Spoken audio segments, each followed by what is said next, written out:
The scorching Arizona sun beat down on Abigail Lloyd's back as she trudged the final mile to Copper Creek, her shoulders aching beneath the weight of her meager possessions. The year was 1875, and the dust from the trail clung to her sweat-dampened skin, a gritty reminder of the 3 days she'd spent traveling from Tucson after burying her mother. The distant silhouettes of buildings wavered in the heat, promising an end to her journey, and perhaps a beginning to something else. "Almost there," she whispered to herself, adjusting the small trunk balanced on her hip. Inside were her mother's washing boards, soaps, and the few dresses they'd owned between them. Abigail had learned the trade young, scrubbing miners' clothes alongside her mother since she was tall enough to reach the wash basin. Now, at 22, those calloused hands were all she had to make her way in the world. Copper Creek grew from mirage to reality as she approached a dusty main street lined with false-fronted buildings, a saloon whose piano music drifted through the afternoon heat, a general store, and scattered homes. Nothing like Tucson, but big enough that folks would need their laundry done, big enough that she might carve out a place for herself. As she entered the town proper, a commotion erupted from the livery stable across the street. A young boy no more than 8 years old burst from the doors, tears streaming down his dirt-smudged face, followed by a tall, broad-shouldered man whose expression carried a mixture of frustration and helplessness. "Samuel, you get back here right now," the man called, his voice strained with what sounded like days of similar confrontations. The boy charged blindly across the street, directly into Abigail's path. Unable to sidestep quickly enough with her trunk, she dropped it just in time to catch the boy before he crashed into her skirts. The impact nearly knocked her over, but she managed to steady them both as the trunk hit the ground with a thud, spilling some of her precious soap bars into the dust.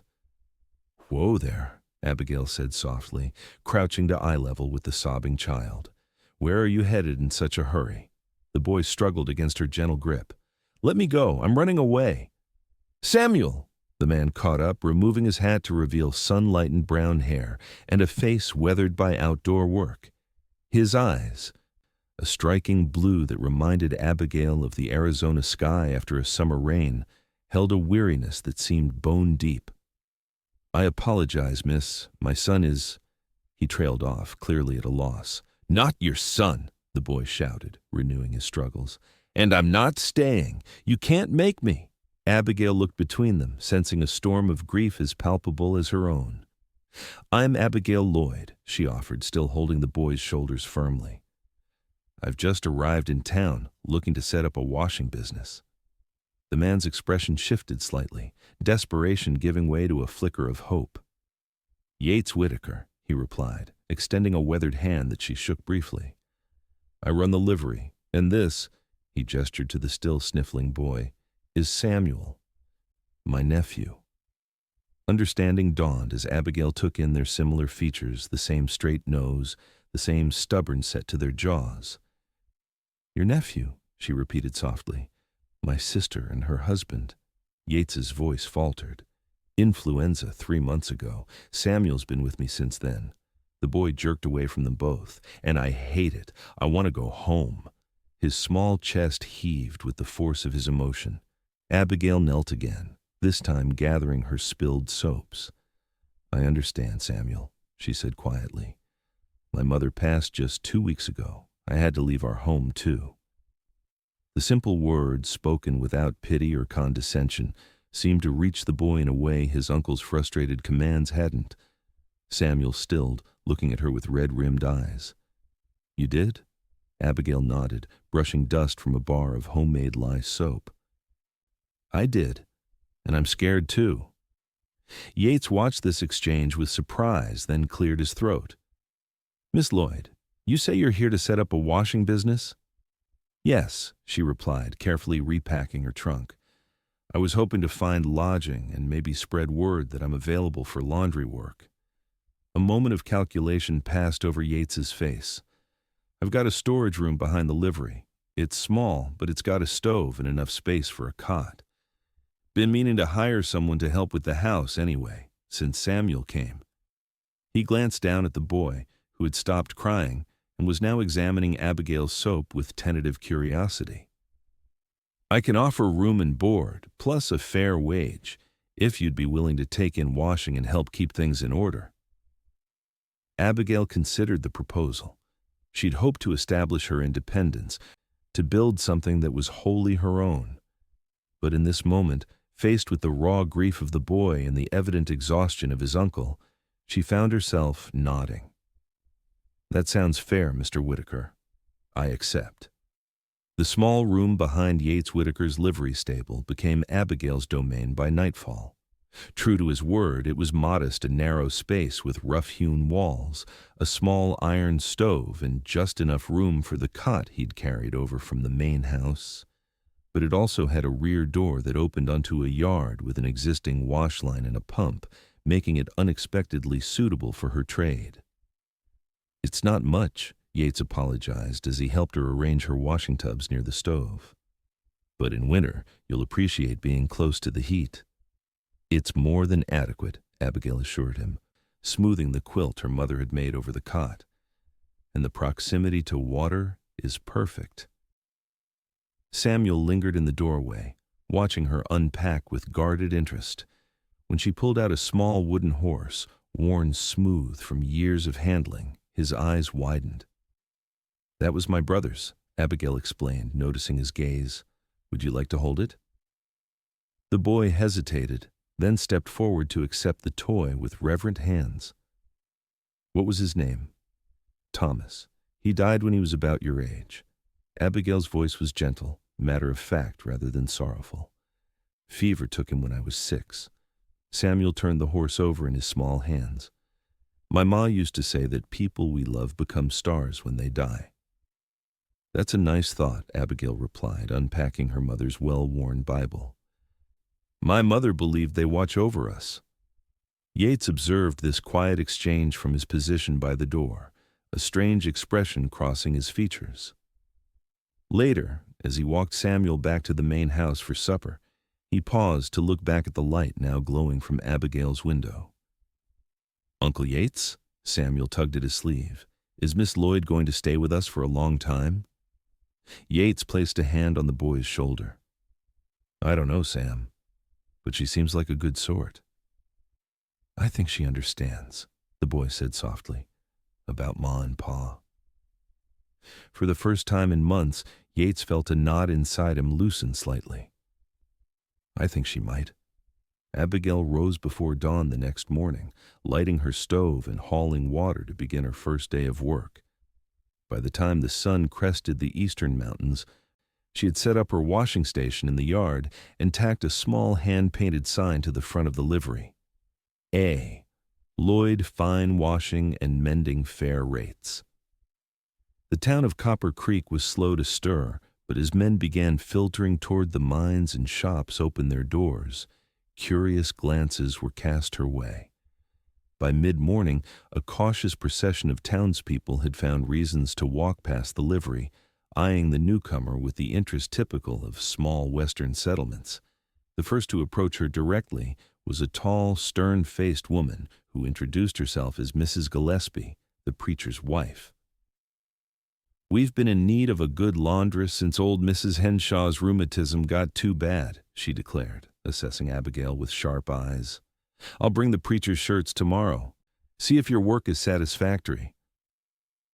"I'd appreciate the opportunity, madam," Abigail replied evenly, continuing to scrub the livery linens Yates had provided as her first task. By noon, she had received commitments for washing from 3 miners, the general store owner, and Mrs. Gillespie. Word traveled fast in Copper Creek. As she hung the last of Yates' sheets to dry, she noticed Samuel sitting on the fence that separated the yard from the livery paddock, watching her with undisguised interest. "Shouldn't you be helping your uncle?" she asked, wiping her hands on her apron. Samuel shrugged. "He said I could watch you for a while." The boy kicked his heels against the fence post. "Do you know how to fix things?" "What kinds of things?" Abigail retrieved her basket, moving to sit on an upturned crate near the fence. "My ma's quilt got torn. Uncle Yates can't fix it." Samuel's voice held the matter-of-fact tone children often use to mask their deepest hurts. "I'm a fair hand with a needle," Abigail replied. "Would you like me to take a look?" Samuel nodded, hopping down from the fence and disappearing toward the main house. He returned minutes later, clutching a folded patchwork quilt to his chest like a shield. "It got caught on a nail," he explained, reluctantly handing it to her. "I was trying to make a fort." Abigail carefully unfolded the quilt, revealing a tier about 6 inches long where colorful squares of calico had been separated from their backing. "This is beautiful work," she observed, running her fingers over the precise stitching. "Your mother made this?" Samuel nodded, his expression solemn. "For my bed at home. Uncle Yates brought it with my things." "I can mend this easily," Abigail assured him. "Would you like to watch how it's done? Then you'll know for next time." To her surprise, the boy sat beside her as she retrieved her sewing basket, watching intently as she threaded a needle and began the careful process of reuniting the separated pieces. "My ma taught me to sew a little," Samuel offered, "but not as good as that." "My mother taught me too," Abigail replied, her needle flashing in the sunlight. "She always said that mending is like healing. It takes patience and care, but things can be whole again." Samuel considered this. Can people be mended too? The question, so innocent yet profound, caused Abigail's hands to still momentarily. "I believe they can," she said finally. "Not exactly the same as before, but whole in a different way." From the livery doorway, Yates watched them, struck by the tableau they created, the woman with her bent head and gentle hands, the boy leaning against her side with unusual calmness. Something expanded in his chest, a feeling he couldn't name. Throughout that first week, Abigail established her routines. Mornings were devoted to washing, afternoons to ironing and mending, with breaks to help prepare meals in Yates's small house. Samuel gradually became her shadow, first watching silently, then asking questions, and finally offering to help with small tasks. "You have a way with him," Yates observed one evening as they sat on his porch, watching Samuel chase fireflies in the yard. The summer night was warm, the scent of sage carried on a gentle breeze. "He's different with you." Abigail's hands were busy with mending one of Yates's shirts this time, the collar frayed from too many washings. "Children often find it easier to talk to strangers about their grief," she said. "I'm not trying to replace his mother." "I know that." Yates's voice was quiet. "I've been failing him, I think. I never expected to raise a child, especially not—" He trailed off, unable to complete the thought. "Especially not in the aftermath of such loss," Abigail finished for him. "You're doing your best, Mr. Whitaker." "Yates," he corrected gently. "After a week of eating at my table and mending my clothes, I think you can use my given name." She smiled, the expression transforming her face in the lantern light. "Yates, then. And I'm Abigail." He nodded, his gaze returning to Samuel. "My sister was always the nurturing one. I was the one who left home, came west to seek my fortune. Now, here I am, responsible for her son, and most days I have no idea what I'm doing." "None of us do," Abigail replied. "We just keep trying." She tied off her thread and snipped it with small scissors. "Tomorrow I'll show Samuel how to groom the horses properly. He mentioned wanting to help in the livery." Yates turned to her, surprise evident. "He said that? He's been refusing to set foot in there since he arrived." "Perhaps it reminded him too much of what he'd lost," Abigail suggested. "But yesterday he told me his father taught him about horses. I think he might be ready to reconnect with those memories now." A sense of gratitude washed over Yates, so intense it was almost painful. "Thank you," he said simply. Abigail handed him the mended shirt, her fingers brushing his briefly. "There's no need for thanks between friends." The word hung in the evening air between them, friends, a simple designation that somehow felt significant. As July turned to August, Abigail's laundry business flourished. Word of her skill with stubborn stains and delicate mending spread throughout Copper Creek and even to neighboring settlements.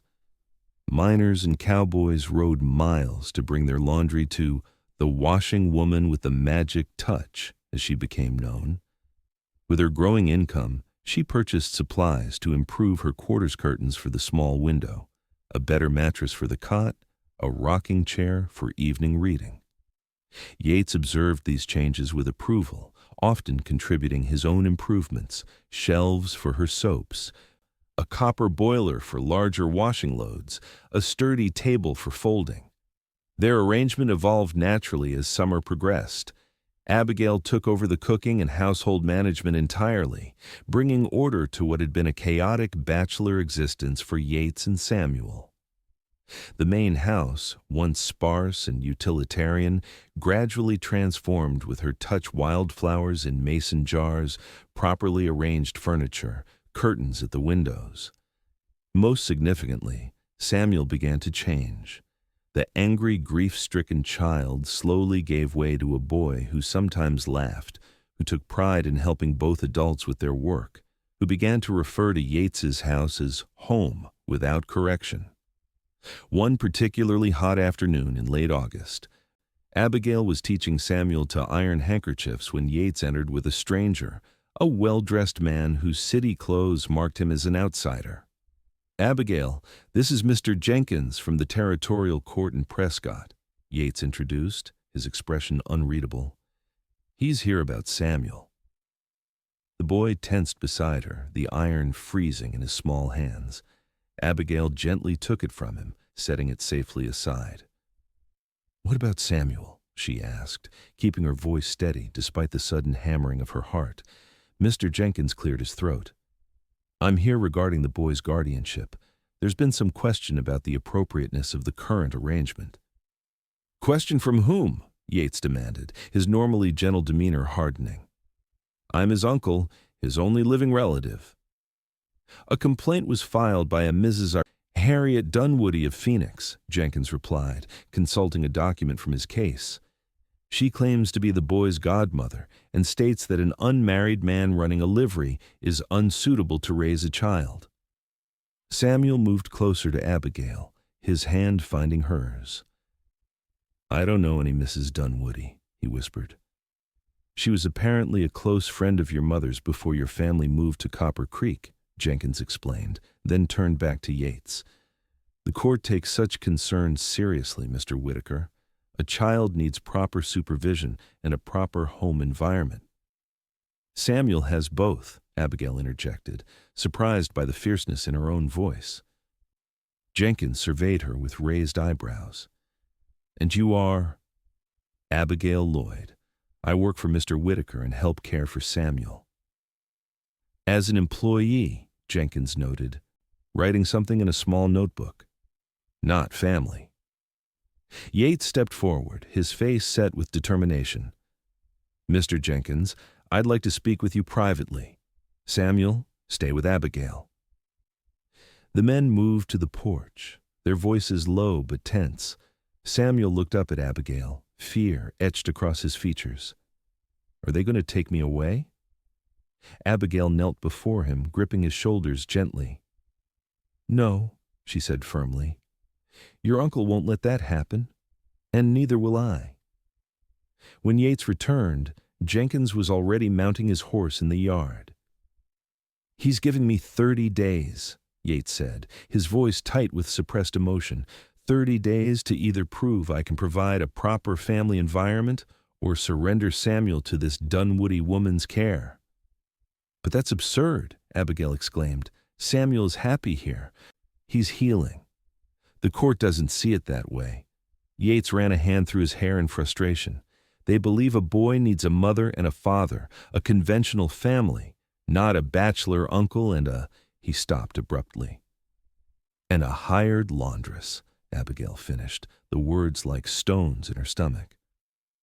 Samuel looked between them, his lower lip trembling. "I won't go," he declared. "I'll run away for real this time." Yates crouched down, placing his hands on the boy's shoulders. "No one's going anywhere, Sam. We'll figure this out." but the uncertainty in his eyes belied his confident words. That night, after Samuel had finally fallen into an exhausted sleep, Abigail found Yates sitting on the porch steps, a glass of whiskey untouched beside him. She settled next to him, the summer night wrapping around them like a blanket. "There has to be a solution," she said softly. Yates stared out into the darkness. "Jenkins made it pretty clear. The court favors traditional families. A widow with means like this Dunwoody woman looks better on paper than a livery owner who's never been married. But they can't just take a child from his blood relative. They can if they believe it's in his best interest." Yates finally reached for the whiskey, taking a small sip. Unless what?" He turned to her, his expression unreadable in the dim light from the house. "Unless I had a wife, a proper family home." The implication hung in the air between them, as tangible as the night itself. "Yates," Abigail began carefully, "are you suggesting a marriage of convenience?" he said quickly. "For Samuel's sake, just on paper, to satisfy the court?" He looked away, his profile rigid. "I wouldn't expect anything more from you than what you already do. You could keep your business, your independence. We would just be presenting a united front." Abigail's mind raced. A marriage of convenience.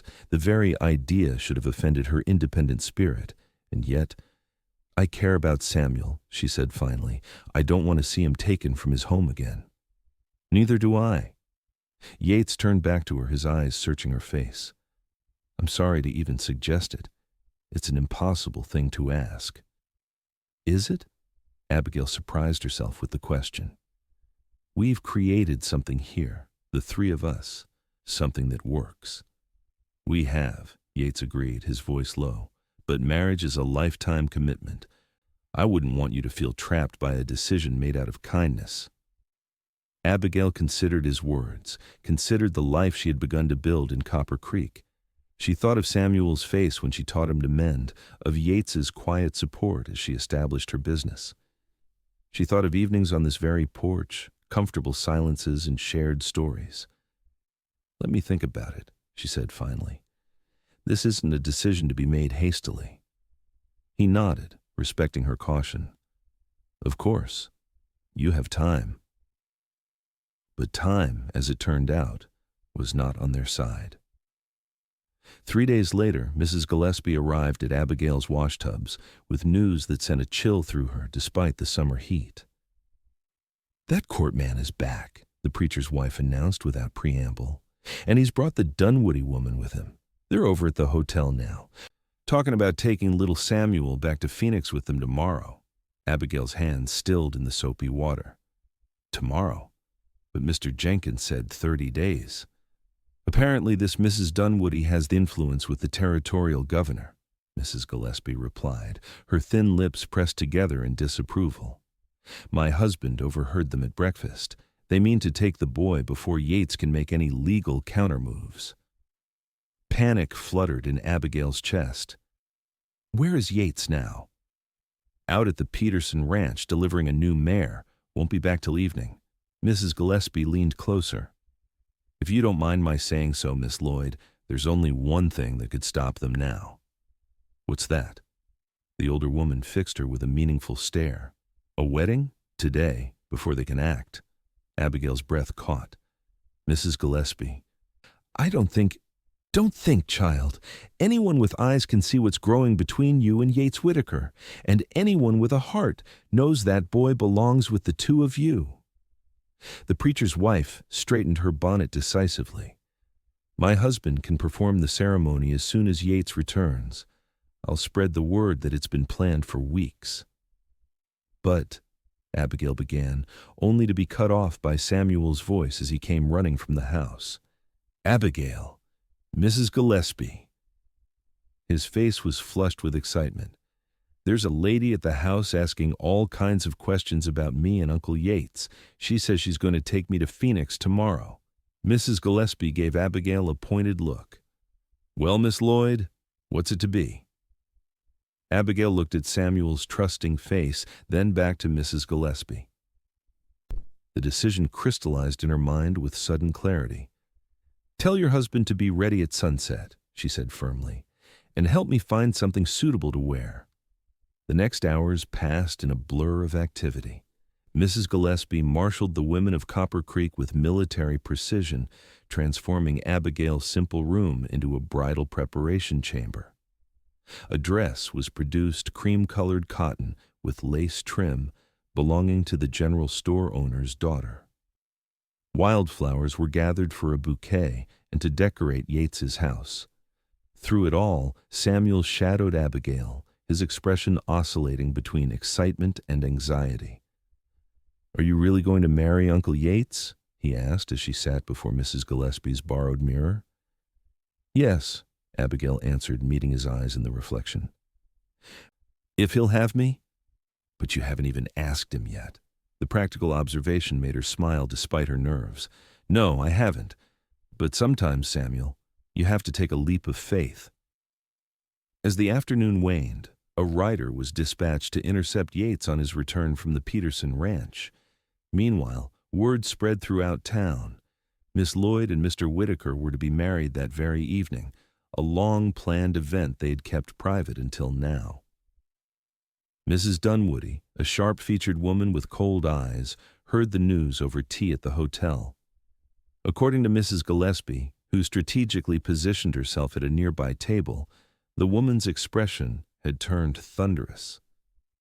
"She's already sent a telegram to Phoenix," Mrs. Gillespie reported breathlessly, returning to check on Abigail's preparations. "But it won't matter once you're legally wed. A court would never separate a child from both his uncle and new aunt without significant cause." Abigail nodded, her stomach fluttering with a mixture of determination and fear.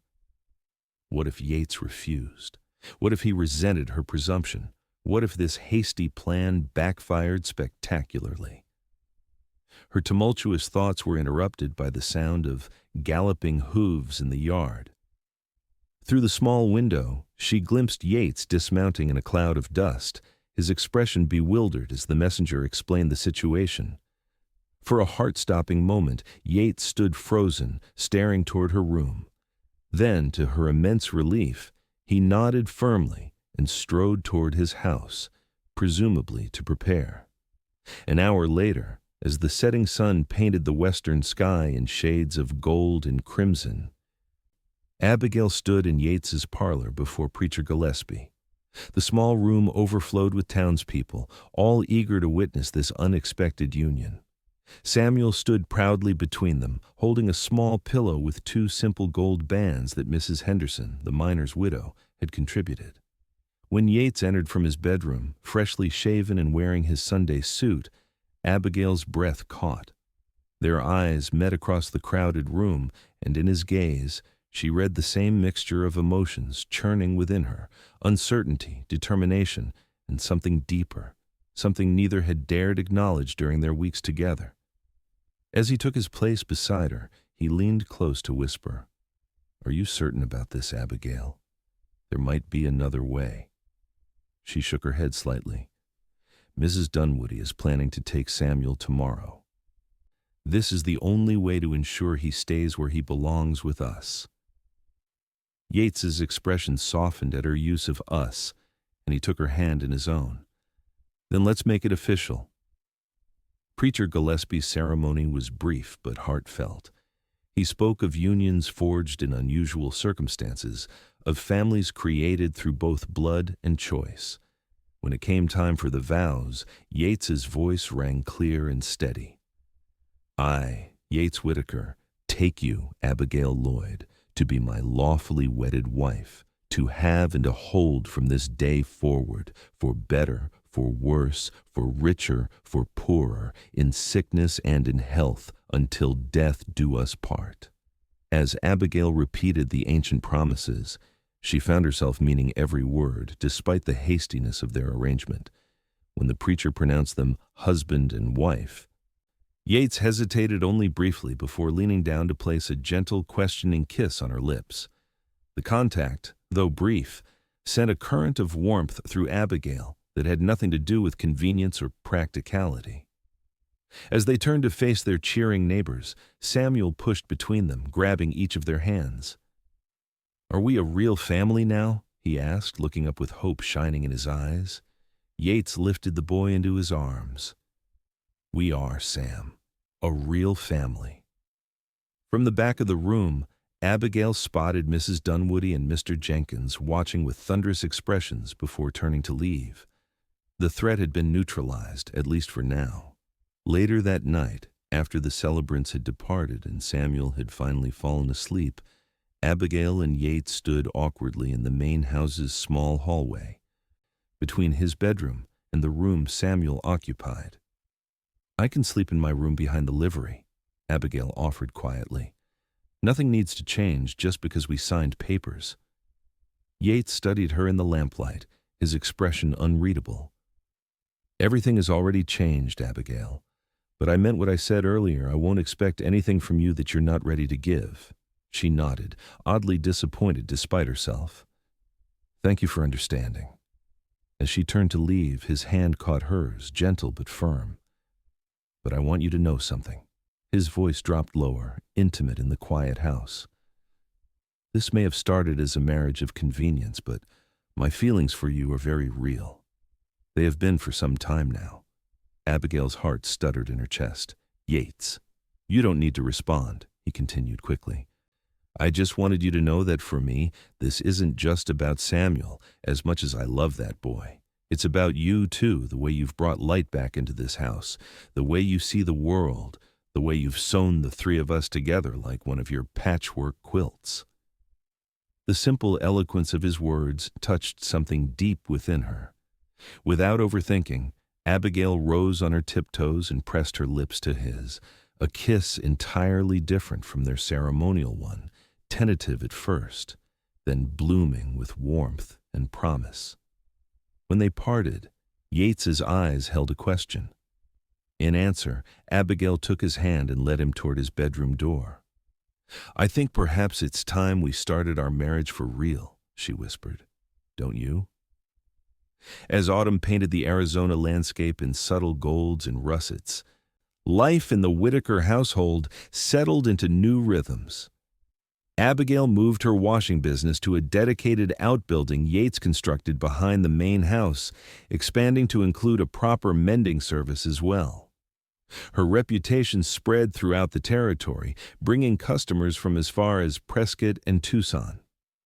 Samuel thrived under their joint care, excelling in the small schoolhouse and developing a genuine talent for horsemanship under Yates's patient tutelage. The angry, grief-stricken boy who had once tried to run away was now a cheerful, confident child who proudly introduced Abigail as my aunt who came to wash clothes and stayed to be my new mother. For Yates and Abigail, what had begun as an arrangement of necessity blossomed into a deep and abiding love.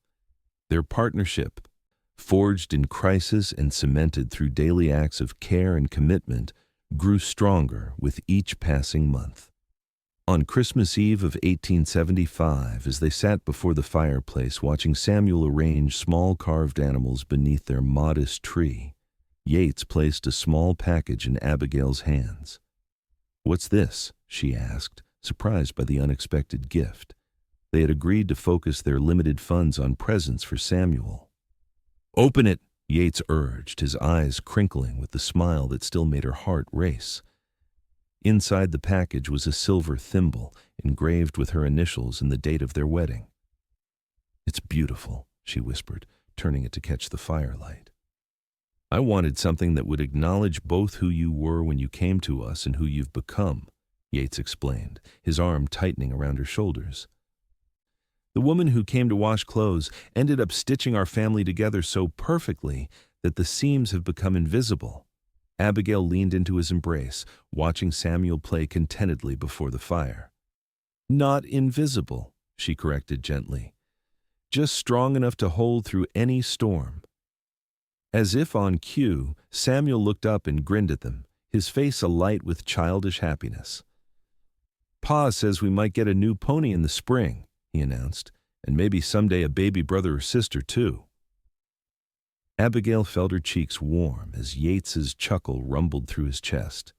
They hadn't yet told Samuel about the child she carried, wanting to wait until after Christmas.